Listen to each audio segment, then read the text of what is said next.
이곳은 서울 강남의 회사 밀집 지역 인근 식당가입니다. 평소라면 회식 등으로 시끌벅적한 곳이지만 밤 9시 이후 식당 내 영업이 금지되면서 요즘은 한산한 모습입니다.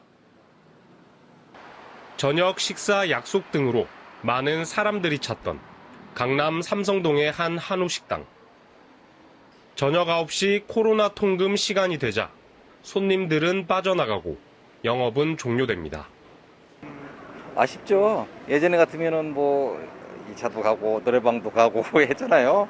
근데 이제 지금 그거 못 하잖아요. 그러니까 이제 뭐 모르겠어요. 집사람은 더 좋아할지 모르겠지만 뭐 가야지 어떻게 하겠습니까? 대신 식당 입구에는 포장과 배달이 가능하다는 문구가 붙었습니다. 피크 시간대 영업 금지로 매출 손실 만회를 위해 보통 한우 식당과 달리 언택트 영업을 시작한 겁니다. 코로나 여파로 집에서 만남을 가지는 사람들이 늘면서 점주들도 영업 방식 변화에 나섰습니다. 포장지도 더 고급으로 신경 쓰고 있고요. 그리고 손님들이 댁에서 드셔도 더 맛있게 드실 수 있도록 고기도 그렇고 서비스도 그렇고 더욱더 신경 쓰고 있습니다. 대형마트도 상황이 달라진 건 마찬가지입니다. 앱 등 온라인으로 주문과 배송까지 가능한 추석 선물 상품 홍보 안내문들이 곳곳에 붙었습니다. 손님들도 언택트 방식으로 마음을 전하기 위한 준비에 여념이 없습니다. 아무래도 올해는 좀 안 만나는 쪽으로 좀 해보려고. 아무리 만나면 이제 코로나가 이런 게 걱정이 되니까 올해는 좀 가급적이면 비대면으로 좀 하자 이거죠. 특히 코로나로 서로의 안부를 묻는 경우가 늘면서 익숙한 명절 상품 대신 소독제 같은 건강 상품이 배치됐습니다. 건강에 대한 관심이 높아지면서 건강식품 선물 세트의 매출이 큰 폭으로 증가했고 마스크와 손소독제가 필수품이 되면서 이와 관련된 위생용품 선물 세트를 처음으로 출시했습니다. 코로나 사태가 장기화하면서 저녁 시간부터 명절 준비 분위기까지 우리 일상이 변해가고 있습니다.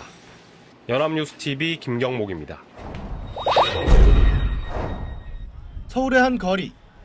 코로나19 영향으로 상권은 활기를 잃고 상점의 매출은 뚝 떨어졌습니다. 인건비 부담이라도 덜기 위해선 직원을 줄이는 수밖에 없습니다. 반 정도? 5명 정도? 지금은 3명. 코로나19에 흔들리는 건 소상공인분들만이 아닙니다. 실적 악화 등에 시달리고 있는 기업들도 직원을 줄일 수밖에 없는 상태에 놓여 있습니다. 실제 대한상공회의소에 따르면 국내 기업 301개 가운데 40.5%가 코로나19 영향으로 감원이 필요하다고 인식했고 실제 9%는 직원을 줄였습니다. 코로나19로 서비스업을 중심으로 해서 제조 포함을 하면 빠른 속도로 일자리가 감소될 것으로 예상되고요. 이 때문에 내년도 예산안의 방점은 우선 고용 충격에서 벗어나는 데 찍혀 있습니다. 200만 개 이상의 일자리를 지키고 만들어내는 것은 물론 민간 소비 및 투자, 수출, 지역경제 활성화 등 전방위적인 경기 지원 예산을 확실히 담고자 하였습니다.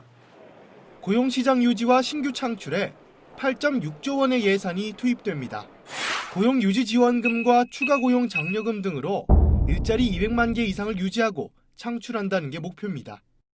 사회적 거리두기 영향으로 악화된 내수 살리기에도 힘을 쏟습니다. 민간 소비를 늘리기 위해 여행과 관광 등의 업종에 각종 쿠폰과 바우처를 통해 5천억 원을 뿌릴 예정입니다. 이와 더불어 올해 추석을 전후해서는 2차 긴급재난지원금을 지급하는 방안도 사실상 확정된 상태입니다. 전 국민이 대상이었던 1차 때와는 달리 코로나19로 피해를 입은 자영업자 등에게 선별적으로 지원하는 것으로 가닥이 잡혔습니다. 한편 내년 방역에 대한 투자도 대폭 늘립니다. 우선 당장 시급한 코로나19 백신과 치료제 개발에는 1,300억 원이 넘는 예산을 투입합니다. 호흡기 전담 클리닉도 2배로 늘리고 감염병 전문병원 3곳을 착공하는 등 공공의료 인프라 확충에도 나섭니다.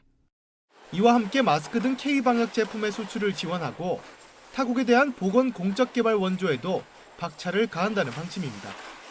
이 같은 예산 편성이 내년 코로나 극복과 경기 반등을 이끌 수 있을지 주목됩니다. 연합뉴스TV 호재영입니다. 국회 모든 회의실에 설치된 투명 칸막이, 마스크와 체온 측정은 필수. 코로나19는 국회 풍경을 뒤바꾸었습니다. 더불어민주당 취재기자와 국민의힘 당직자 확진에 국회는 더욱 긴장하고 있습니다. 만약에 국회에서 문제가 생겨서 입법부가 기능이 작동하지 않으면 이제 국가적인 문제가 되죠. 21대 정기국회 화두는 단연 코로나19 극복입니다. 코로나19 사태 지원책을 입법으로 뒷받침하고 비대면 국회 논의도 이루어질 예정입니다. 코로나19 관련 법안과 민생 법안 집중 처리를 제안합니다. 원격 화상회의 등 비대면 의정 활동이 가능한 의정 환경도 조속히 구축하겠습니다. 이미 정당들은 큰 일정은 비대면으로 소화하고 있습니다. 문제는 국회 표결입니다. 현행 국회법은 현장 표결이 원칙이기에 원격 투표를 하려면 국회법을 개정해야 합니다. 국회법에 따르면 표결은 재적 의원 과반수의 출석과 출석 의원 과반수의 찬성으로 의결합니다. 표결을 할 때 회의장이 없는 의원은 표결에 참여할 수 없습니다. 다가오는 국정감사 준비도 시급합니다. 국정감사엔 매년 700개가 넘는 기관이 감사를 받습니다.